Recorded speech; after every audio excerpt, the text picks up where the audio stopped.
مساء الخير. النهاردة استكمالا لحلقتنا في بودكاست 1925 مع ليلى عز العرب. ضيفي النهاردة صديق عزيز جدا، الأستاذ سليم واصل، وهنحكي مع بعض عن أولا الطوائف المسيحية الموجودة في مصر، لأن احنا بنقول ده مسيحي، ده قبطي، ده مش عارفة ايه، بس احنا مش عارفين كل الطوائف الموجودة في مصر. ده نمرة واحد. وهنحكي على حاجة مهمة جدا أو حاجتين.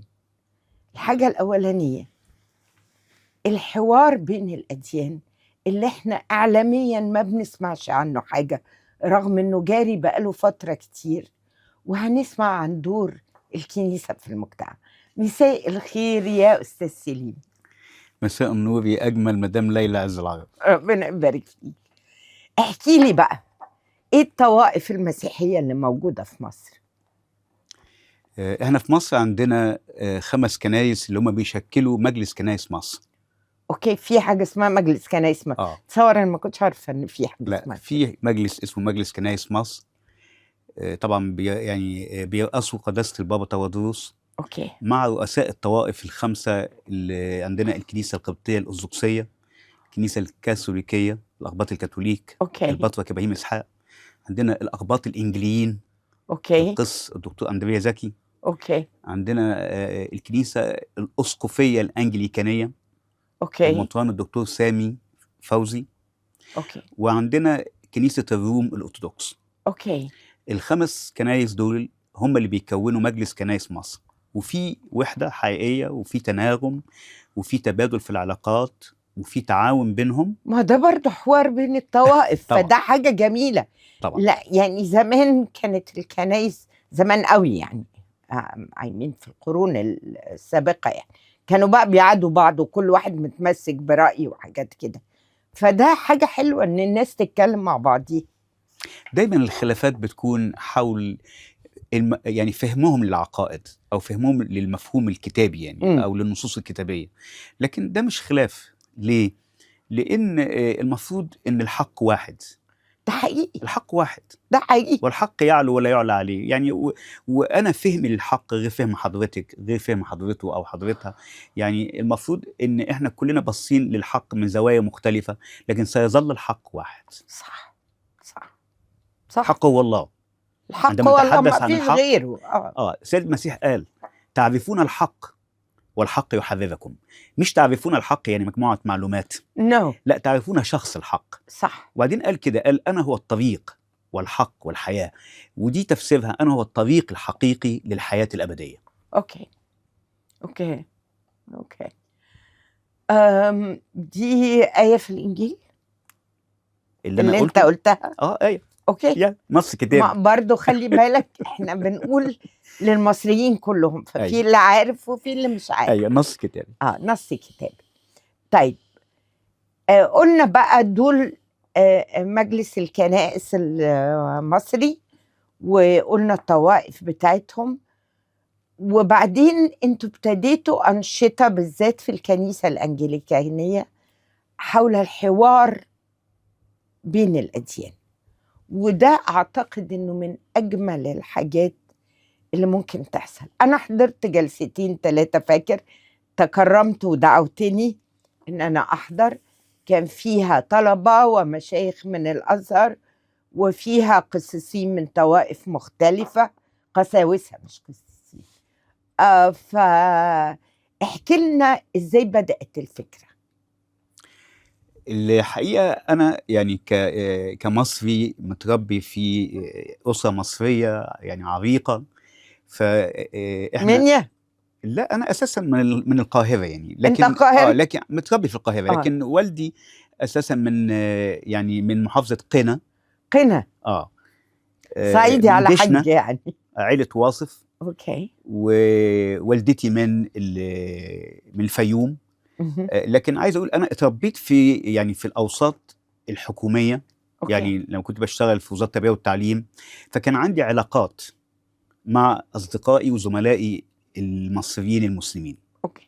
فعندي نضج في الحته دي، ما عنديش مشكله يعني.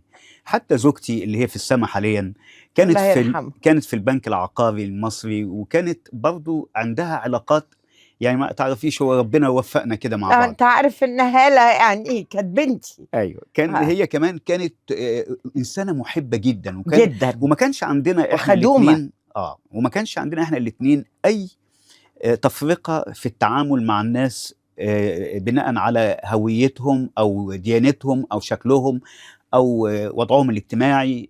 احنا كنا منفتحين. حتى بناتنا لما دخلوا، البنتين دخلوا مدارس راهبات، ميردو وفرانسيسكان قصر النيل. البنات كانوا كل صديقاتهم كلهم مسلمات يعني. ما عندناش الحكايه دي، وانت شفتي سارة وتعاملتي معاها اكيد طبعا. فعايز اقول في يعني تربيتي كانت يعني بتأهلني ان انا اتعامل مع الناس اللي بيختلفوا عني في الدين والعقيده بكل بساطه.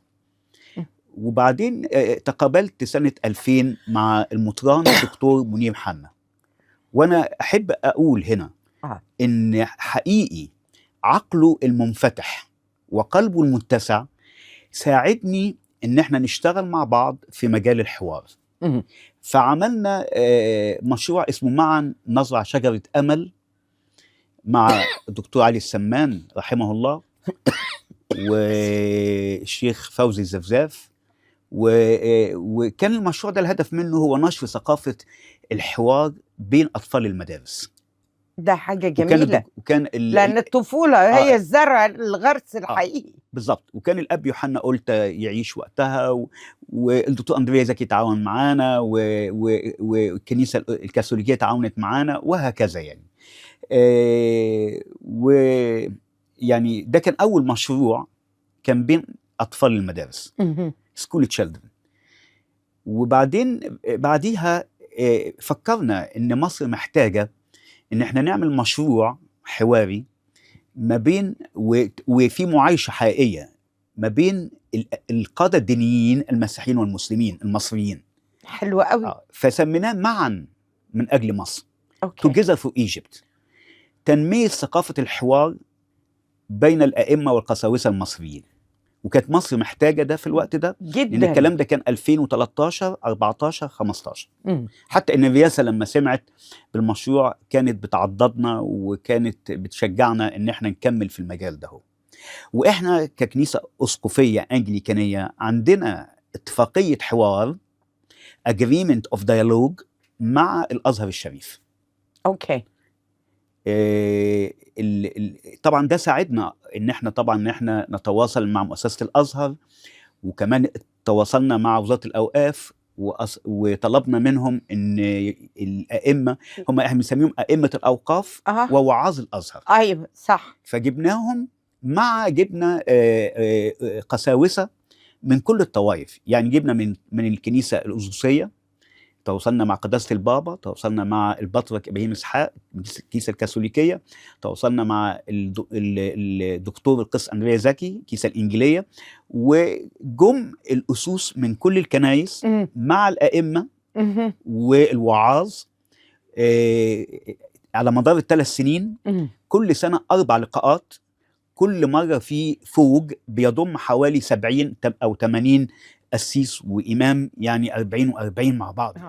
ميرسي جدا جدا استاذ سليم واصف، نورتني في بودكاست 1925 مع ليلى عز العرب. اشوفكم في حلقه تانية.